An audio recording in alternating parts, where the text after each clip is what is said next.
Hello friends, welcome to SSC coaching centre. दोस्तों, आज के वीडियो में देखेंगे घड़ी के प्रश्न। और घड़ी के प्रश्न कितने इंपॉर्टेंट है आप अच्छे से जानते हैं। रीजनिंग में मैं सभी टाइप के प्रश्न लेकर के आऊंगा, नंबर एनालॉजी का भी, घड़ी का भी, और भी जितने टाइप बनते हैं सभी का, क्योंकि जीडी का एग्जाम है। जीडी के एग्जाम पर ज्यादा फोकस रहेगा, ठीक है। और आप सभी लोग जीडी के एग्जाम की तैयारी कर रहे हैं, रेगुलर वीडियोज को देखते रहिए, क्योंकि सभी वीडियोज जीडी से रिलेटेड आने वाले हैं, ठीक है। तो चलिए स्टार्ट करते हैं। पहला प्रश्न है, 8 और 9 के बीच कितने बजे घड़ी की दोनों सुई 8 से बराबर दूरी पर होंगी। इस तरीके के प्रश्न आपने कई बार परीक्षा में देखे होंगे, ठीक है। यहां पर मैंने एक घड़ी बना ली है आपको एग्जाम्पल के तौर पे समझाने के लिए, ताकि कभी भी आपका प्रश्न गलत ना होगा, ठीक है। कभी भी प्रश्न गलत ना होगा।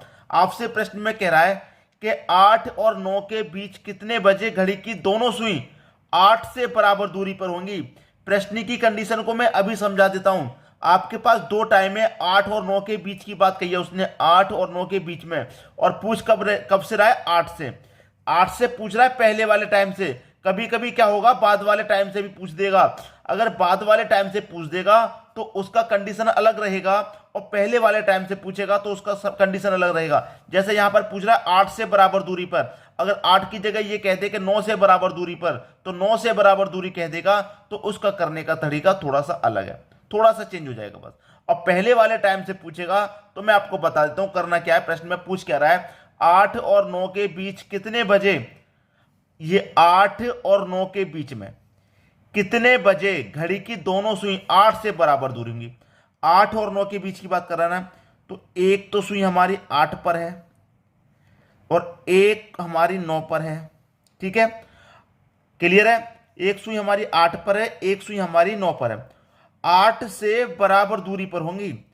यहां से क्या होगा, इन दोनों के बीच में आपसे पूछ रहा है कि यहां पर जो बीच में पॉइंट है वो 8 से बराबर दूरी पर पूछ रहा है। 8 से बराबर दूरी क्या होगा कि यहां पर, यहां से लेके यहां तक और यहां से लेके यहां तक, ये बराबर दूरी तभी तो होगी, ठीक है। 8 से बराबर दूरी पे, तो आपसे बराबर दूरी पूछेगा। कभी भी इस तरह का प्रश्न आएगा, आप उस प्रश्न में करेंगे क्या कि 60 लेंगे, हमेशा डिवाइड देंगे 13 से, और पहले वाले समय से पूछ रहा है तो पहले वाले समय से गुना कर देंगे।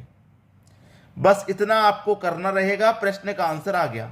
मैं क्या कह रहा हूं, बात समझ में आ गई? मैं क्या कह रहा हूं, बात समझ में आ गई? ठीक है। कुछ नहीं करना आपको, 60 में 13 से डिवाइड करना है। जो समय पूछ रहा है, पहले वाला समय पूछेगा तो गुना कर देंगे 8 से, ठीक है। अब 60 का गुना 8 से कर देंगे तो 8 सिंग 48, और एक जीरो आ जाएगा। बट्टे में क्या है दोस्तों, 13 है। अब मैं इसमें क्या करूंगा, 13 से डिवाइड दूंगा, 13 से, ठीक है। 13 से डिवाइड करूंगा, 13 दूनी का 26, 13 त्रिक का 39, 13 त्रिक का 39 तक गया, ठीक है। 39 तक कितना बचेगा, 39 तक चला गया तो 39 चला गया, 9 बचेगा, 9 में जीरो लगा देंगे, 90। 13 छिंग 78, 13 छिंग 78 तक जाएगा। 7 बार करेंगे तो 91 तक हो जाएगा, लेकिन 13 छिंग 78 तक जाएगा। तो कितना बचेगा भाई, 12 बचेगा। 12 में तो जाएगा नहीं, 12 ऊपर बट्टे में 13। अब कब से पूछ रहा था, ये पहले वाले समय से ही तो पूछ रहा था, तो पहले वाले समय से ही तो रहेगा टाइम। 8:36 सही 12/13 बस खत्म प्रश्न। 8 सही 36 मिनट 12/13। कहां पर है, ये किस ऑप्शन में है, यहां पर ये किस ऑप्शन में है, यहां पर डी ऑप्शन में। या डी ऑप्शन आपके प्रश्न का बिल्कुल सही जवाब हो जाएगा। उम्मीद करूंगा कि सभी को प्रश्न अच्छे से समझ में आ गया है, किसी को भी यहां प्रश्न में कोई समस्या नहीं होगी। अब देखेंगे अगला प्रश्न। अगला प्रश्न है, 3 और 4 के बीच कितने बजे घड़ी की दोनों सुई 3 से बराबर दूरी पर होंगी।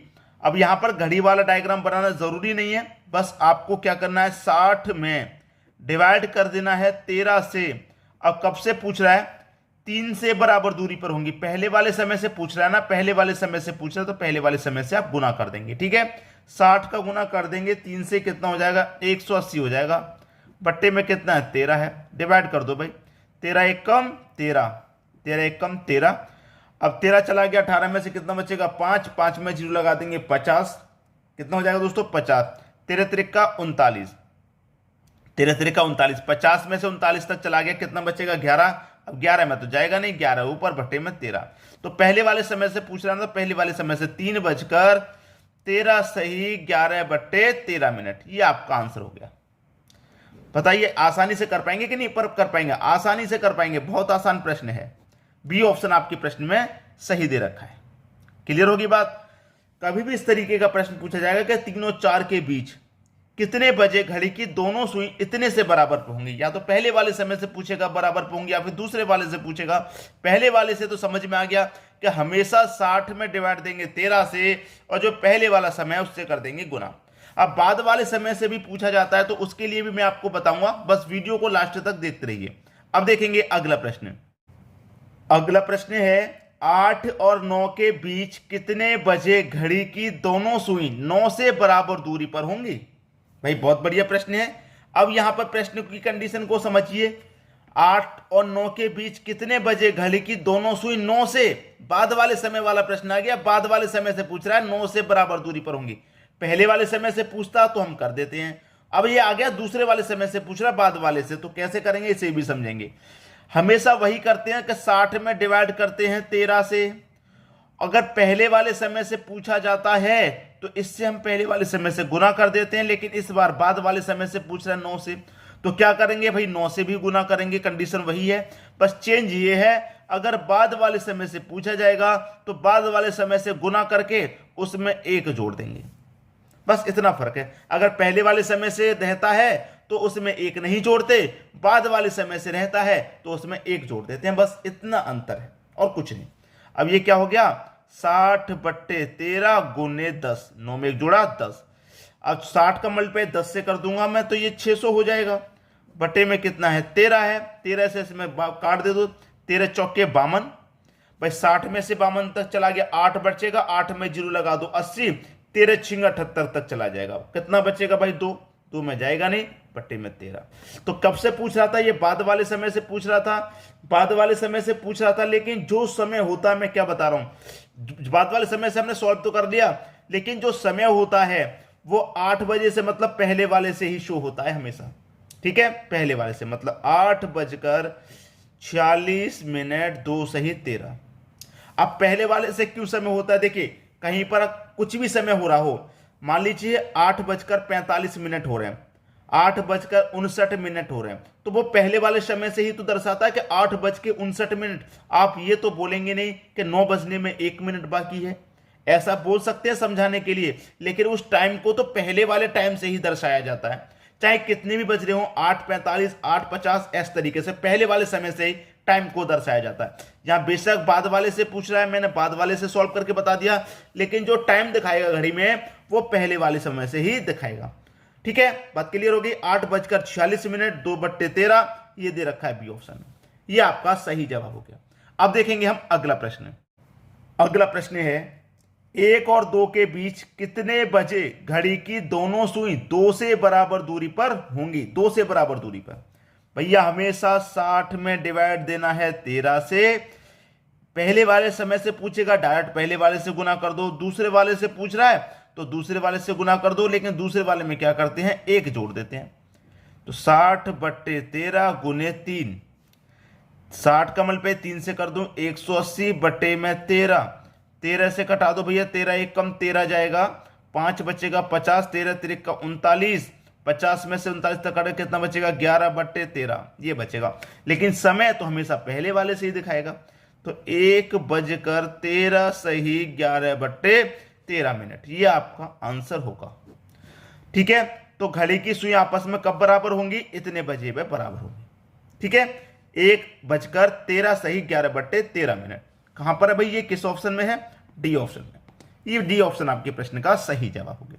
अब देखेंगे हम अगला प्रश्न। अगला प्रश्न है 3 और 4 के बीच कितने बजे घड़ी की दोनों सुई 4 से बराबर दूरी पर होंगी? हमेशा 60 में डिवाइड करेंगे 13 से।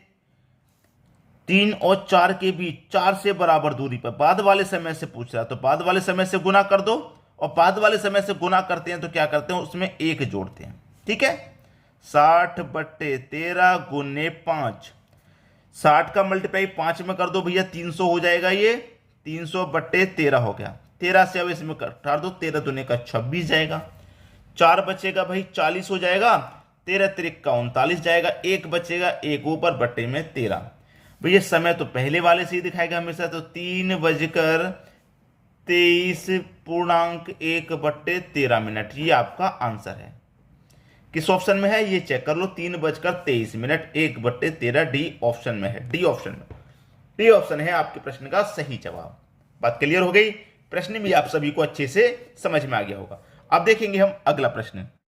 अगला प्रश्न है, घड़ी की मिनट की सुई कितने मिनट में घंटे की सुई को दो बार मिलाती है? दोबारा मिलाती है। जैसे कि मैं आपको बता दूं एग्जांपल के तौर पे, ये घड़ी रहा है आप, ठीक है, ये घड़ी यहाँ 12 बजते हैं, यहाँ 6 बजते हैं, यहाँ 3 बजेंगे, यहाँ 9, ठीक है, यहाँ 1 2 4 5 7 8 10 और 11, ठीक है। ये मैं आपको बता देता हूँ, जैसे कि घड़ी में 1 बज रहा है, ठीक है, 1 बज रहा है, घड़ी में 1 बज रहा है। अब 1 बजने के बाद जैसे मान लीजिए 2 बजेंगे, तो यहाँ से क्या होगा, यहाँ पर मिला देगी 12 बजे वाली सुई घंटे की सुई से मिल जाएगी, एक बार मिल जाएगी। फिर ये घूम करके इस तरीके से आएगी, तब क्या होगा, तब तक 2 घंटे, मतलब घंटा एक पूरा हो जाएगा, 60 मिनट हो जाएंगे। ये घड़ी 2 पर आ जाएगी, 60 मिनट हो जाएंगे, पूरे हो जाएंगे कि नहीं? तब तक क्या होगा, पूरे 60 मिनट हो जाएंगे। 60 मिनट होने के बाद फिर ये घड़ी आगे की तरफ चलेगी, फिर ये घड़ी आगे की तरफ चलेगी, तो कुछ मिनट और लगेंगे। तो वही मिनट के लिए मैं आपको डायरेक्टली बता देता हूं कि इसको हमेशा याद रखना कि 1 घंटे की सुई मिनट की सुई दोबारा कब मिलती हैं आपस में? तो 65 सही 5/11 मिनट के बाद मिलती हैं, ठीक है। हमेशा ये आंसर है आपका। घंटे की सुई और मिनट की सुई दोबारा कब मिलती है? एक बार जैसे एक के ऊपर एक आ जाती है भाई, घंटे की सुई के ऊपर मिनट की सुई आ गई, मिल गई, लेकिन वो दोबारा कब मिलेगी? ये मिनट की सुई पूरा चक्कर लगाएगी, ठीक है, उसके बाद में ये घंटे की सुई जब तक और बढ़ जाएगी, फिर उसके बाद ये फिर से मिलेगी, तो उसमें 65.5/11 मिनट का समय लगता है। बस अगर ये प्रश्न याद रखना है तो इसके लिए कोई फॉर्मूला ट्रिक कुछ नहीं, डायरेक्ट याद रखो कि भाई दोबारा कब मिलेगी? 65.5/11 मिनट के बाद मिलेगी, ठीक है। बी ऑप्शन क्या हो जाएगा? प्रश्न का सही जवाब हो जाएगा। उम्मीद करूंगा कि सभी को प्रश्न अच्छे से समझ में आ गया है, किसी को भी यहां प्रश्न में कोई समस्या नहीं होगी, ठीक है दोस्तों। वीडियो देखने के लिए आपका बहुत बहुत धन्यवाद।